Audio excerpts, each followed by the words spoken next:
Did you know that playing GTA Online is one of the top-rated torture methods by experts and professionals in the entire world? Yes, it really stimulates the nerves. Lucky for you, you have no friends and your life is filled with dread and boredom, leading you to think about how it all went wrong. However, the intrusive thoughts have worn off for a while, so you decide to play the Cayo Perico heist for 3 continuous months without breaks, ignoring all responsibilities and enhancing your cognitive performance. During the 3 months, you break the finale world record 6 times and grind your fingers down to mere stumps from all the epic gaming you do on Mr. Rubio's house that happens to be on an island in the middle of nowhere. After poisoning the water supply and stealing some tequila for the last time, you come to realize you have made over $1 billion. Because you find yourself on a pile of cash larger than you know what to do with, you decide to buy some things in order to have fun.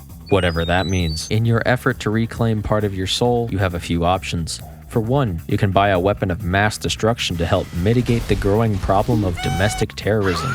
But you can only accidentally drone strike the casino valet and his family so many times until one of the insurgents decides to dox you and your entire family using a mod menu that he traded for with heroin. The other option is to buy a car and drive it. Yeah, when was the last time you actually touched asphalt in GTA with 2, 3, 4, or 6 black rubber donuts? It's honestly sad that these aggrieved adolescents don't know how to drive cars anymore. However, I don't blame them because when I venture out on my Sunday drive, I get to experience the wonders of American infrastructure. That's right.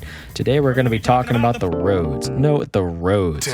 No, the roads in GTA 5. The good ones, the bad ones, the memorable ones, and the ones that no one uses. Seriously, why does this exist?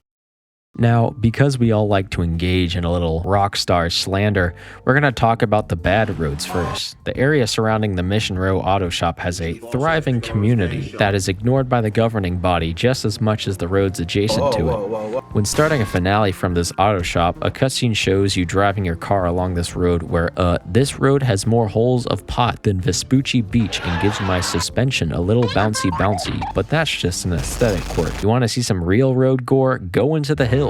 You would think that the government would care about the roads that rich people live on so that their mommy wagons with infinite ground clearance wouldn't get scraped by some stupid pothole. But no, the asphalt truck is too dummy thick to make it up Normandy Avenue. Jesus, I mean, you literally have a steep off-camber turn and you just decided you're gonna put 2 potholes right in the middle of it so that every car with a center of mass above 1.9 millimeters will spin out and spill its metallic guts along the concrete barrier. This is unacceptable. I am going to sue.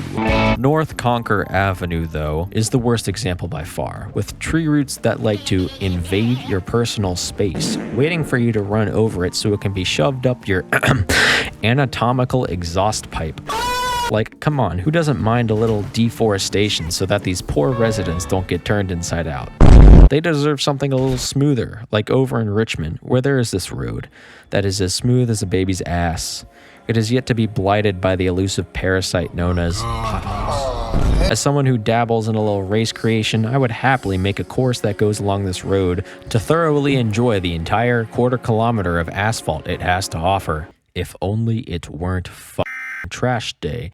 Keep your bins on your damn property, you insufferable imbeciles. If I even try to pass someone on the outside and do a little oopsie with my steering, my race is ruined as my expensive sports car is sent into the air by a plastic rectangular prism, while the white powdery substance I planted in it earlier is revealed to the public eye, forcing me to beat the allegations.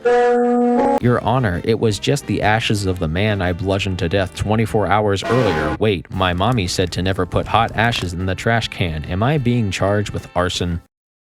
Now, as you have probably learned, the mere mention of a pothole makes me want to gouge my eyes out. I mean, this road could have been perfect for drag racing if it weren't for these damn potholes. I'm tired of all these beta mortals challenging my ultimate power at the airport. But as we have seen, potholes are not the only factor in determining a road's worth. Take this knot road outside Fort Zancudo. It's a rather unassuming dirt track that Heisenberg might manufacture chemicals on.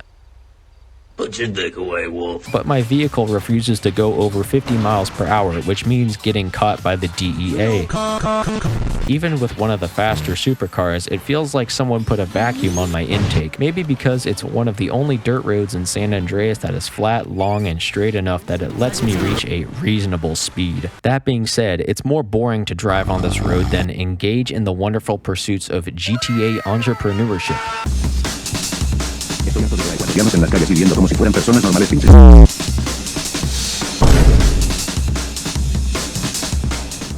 This road behind the Richmond Hotel is terrible, but at least it's fun. I like to send my red pariah into this bump and see how badly I can splatter my brains against the windshield.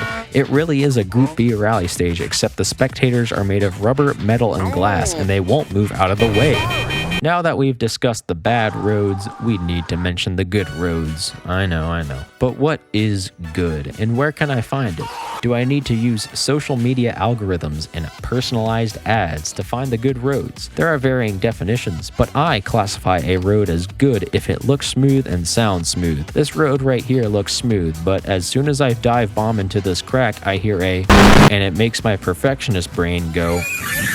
Now, where may we find a good road, Mr. Clarkson? Yeah, now it's unlikely to be here because everyone does 5. It's not going to be here because everyone's on drugs. Al Gore says that's gone, so it's not going to be down there. That's full of spiders. They're all communists. Can't go there because the Americans will shoot you. No, What? thank you.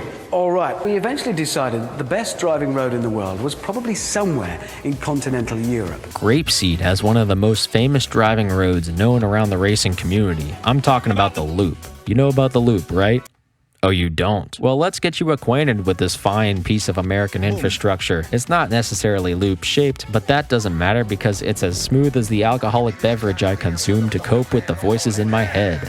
Not only is it smooth, it's challenging for the average player, which in GTA terms means a failed frontal lobotomy. Hey, I'd rather have a bottle in front of me if you know what I'm saying. There are multiple points around the loop where the road gets a bit scraunchy and requires usage of the brake pedal. Yeah, when was the last time you used that? Now, it's not perfect. There are a few unwanted bumps, and being the proper racer that I am, I would personally prefer to have all 4 wheels on the ground, but this loop has been one of the top proving grounds for racers for almost the past decade and is really enjoyable with friends. I really don't see opinion changing anytime soon. For our next road,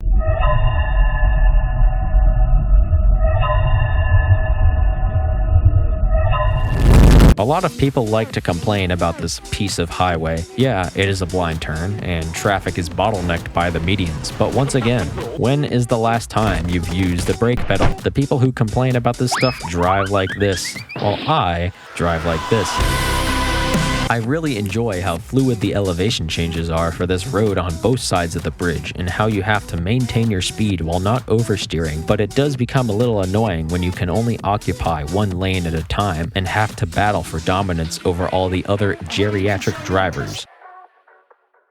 Next road looks like it's had its fair share of used needles strewn about, and we can't have our tires getting AIDS, so why don't we sanction a little competition reserved for people with expendable income to attract responsible, hardworking citizens that would never ever use drugs, surely. I am insecure about my privilege. But why on these roads? Surely they can't be that interesting. But they're actually kind of smooth, so let's give it a chance. What can I do here? Hold on. Eat your carrots, kids, because I bet you didn't see this coming. The layout of 2 consecutive opposite turns is called a chicane in racing and allows drivers the possibility of overtaking one another between faster sections. This slip lane over on the left just happens to be wide enough to pass as the first turn in the chicane, and the intersection takes care of the rest. Because this is a relatively fast chicane, it punishes drivers who aren't careful with their steering or braking, making it a challenge to look forward to on every lap. Link in the description. Over on the outer edge of the Elborough oil fields is this rather interesting road that no one gives a shit about because it's not used in any mission, but the public thoroughly enjoys it. However, they can't have it all to themselves, so let's just clear it up a bit. That's better. Even though this road looks mega crusty, it has plenty of elevation changes and a varying degree of turns, with the breathtaking scenery being a plus. The only problematic area is this hill that will launch your vehicle if you aren't careful. Next, we venture into the land of funky grapes to climb up the side of a hill and take the scenic route. The location and its complexity means this road was meant for driving, which means all the other ones were meant for depressed people. Probably one of the most beautiful drives in the game. No wonder it's deserving of its own race created by Rockstar themselves. I know, only the highest of standards. While many GTA racers prefer driving up the hill, going down is a different story. Now, hold on, I got a specific car for this. Nothing special. Just some box Toyota.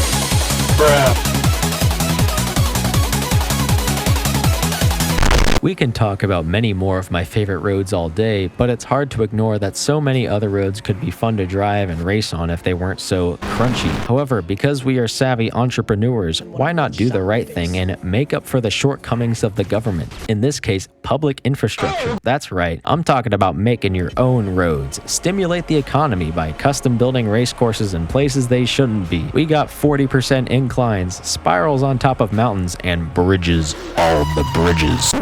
I like laying asphalt directly through people's homes. Here's your eviction notice. In all seriousness, some people have done crazy shit with the race creator, and these are all meant to be proper race courses and not, congestion charge. The thing is, the physics of GTA cars are just so far from reality that you can't just take a track from real life and plop it into San Andreas. It just won't feel the same without some alterations. Therefore, people have been forced to get a little creative with their track designs, like using the signs on garage props as barriers. Hell, let's make a bridge out of garage props. Need to fill in some bumps, but want it to be seamless? Use the top of the paddock building, which has roughly the same texture as some roads and isn't low traction, unlike other props. Use slowdown pads as a way to enforce a speed limit when entering pit lanes. Wait, there are pit lanes? Wait, why are there Molotovs in the pit lanes? One of my favorite custom races is called NFS Heat, which starts on the Fort Zancudo Bridge, takes you up the Tongva Valley, then has you follow the path of the river into this huge bank corner, which you can completely overshoot if you enter too high. But this river section really tests your bravery to see how tight you can take each turn at what feels like Mach 3. If you prefer to have your track on the vanilla roads but want to get rid of the potholes, well, you can do that too. Start your own hole-filling business and charge the locals for your trouble. The possibilities are limitless with custom props. It truly is the best thing about GTA currently. Keep in mind that I'm only referring to races, and there are all the other modes that have their own creative quirks, which you should give a try as well. But yeah, at the end of the day, roads are kind of just roads. There's really no need to complain about it. There are good ones and bad ones. But we got the boys on the pothole truck to take care of the bad ones, isn't that right? Or we could just hand out a few more eviction notices for a brand new racetrack.